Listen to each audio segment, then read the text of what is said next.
Kang Abraham, kanya ang tunglo sa una na piltas pagtunglo.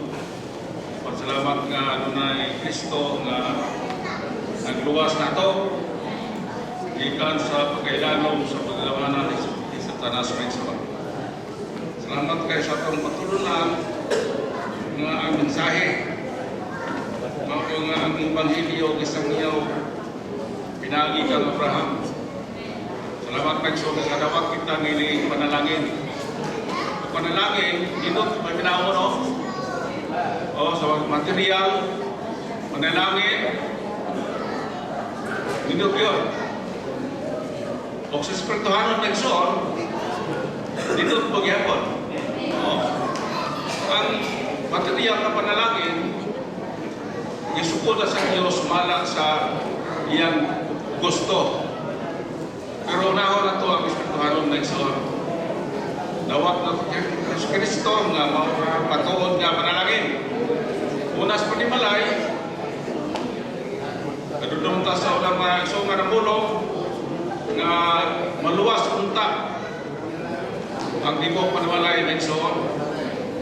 Diya sa pamilya o ang asawa di naman magtuo o ang marawa naku po ng taas ng soon. Diyon pinati sa mga anak ko. Kung nagkukita sa inyo sa mga tao, yung atong anak, wala maluwas. Isod kayo. Usa ang kaluwasan sa Diyos, pinagi Diyos panimalay ng soon. Paniho maninuwi, naluwas sila, ang iyang anak, ang iyang binalay. Oh, di pamilya Magson. Sa kumay mga Magson, lulo na kadawat sa Ginoo. Salamat sa Ginoo. Masamo o mga binalay na kadawat sa pulong sa Ginoo Magson. Kaya palilingan ko sa Ginoo, makatubang na kong Ginoo, naluwas na akong pamilya.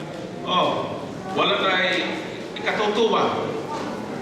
O, sa mga tao po, nasangyawa mga sa tinood, labi na ang Espiritu na bita kay na inamatay dito, nahayatan sila.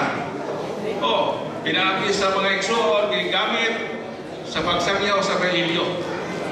Salamat po igsoon, nga kita tatang ang pagsangyaw sa Ebanghelyo, unang dispanimalay. O, maluwas itong pamilya.